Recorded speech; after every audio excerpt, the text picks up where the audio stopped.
And it's worth retracing the point that Washington really is the biggest wild card in the conference. And I think that Washington is the biggest wild card because, when Jedd Fisch went to Seattle, when he left Arizona, he got some of his players, but he didn't get the crown jewels, right? He didn't get Noah Fafita and Tetairoa McMillan, the elite quarterback receiver combination. So they're staying in Tucson, and that's why Arizona is a legitimate contender in the new look Big 12, which won't have Texas and Oklahoma. Arizona, Utah, is a very realistic choice right now for the Big 12 championship game in the new configuration. So what does Washington bring to the table specifically at quarterback after getting Michael Penix last year and Kalen DeBoer's not there, and so really it's at Alabama where we're going to wonder, was Kalen DeBoer made by Michael Penix, and did Kalen DeBoer make Michael Penix? Like, was that a unique fusion of quarterback and coach, such that any other combination for both the coach at Alabama or for Penix as he goes to the NFL, is the magic not going to be there for either man? That's going to be an interesting question there. But with Jedd Fisch not being able to bring his preferred quarterback up to Montlake, what really does Washington have at the quarterback position? And I'm not saying it's bad. I'm just saying it's a mystery. It's really uncertain. And Washington, by the way, the win total there 7.5, and that does reflect a considerable amount of skepticism about Washington's offense in the post-Penix era. It's not just a reflection of all the NFL draft talent that Washington lost from last year's national runner-up roster. It's also that, do they have the guys in place? We don't really know. And Washington is therefore mysterious in ways that, one could compare to USC, with Miller Moss coming off the great Holiday Bowl. But once again, does a great Holiday Bowl with 6 touchdown passes, does that mean that 2024 is going to be a big year for him? And many people at USC think so. I would call myself cautiously optimistic, but I'm not like bullish, buy all the stock. I'm not quite at that level, but I would say I'm cautiously optimistic that Miller Moss can do a good job within Lincoln Riley's system, throwing check downs, not trying to be Superman the way Caleb Williams was, staying within the offense. And it's going to be interesting to see how that works out at USC. But yeah, when you go through a lot of Big Ten schedules, playing Washington, like, that's going to hit in different ways for a lot of different teams.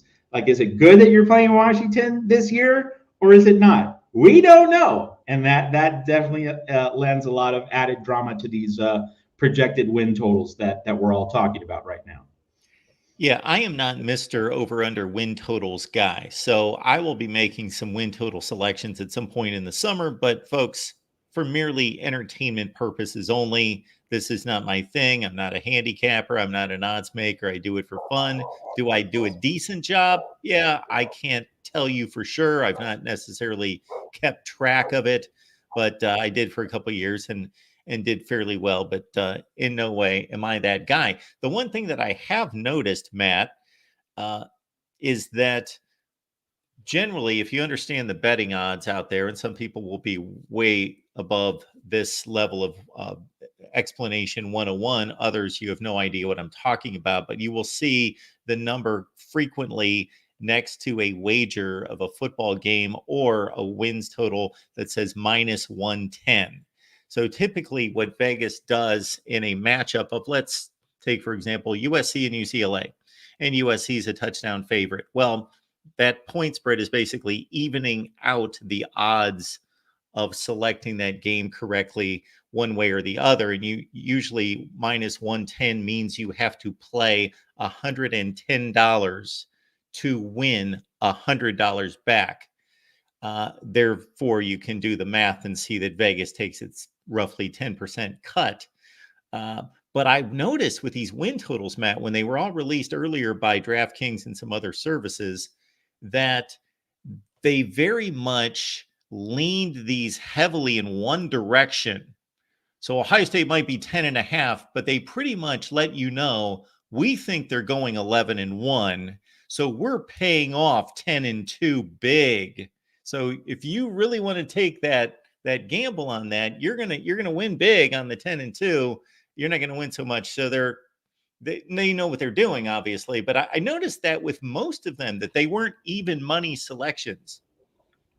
Yeah, that's true. And we didn't publish that in our article. Like, I don't like getting too deep into, posting betting information.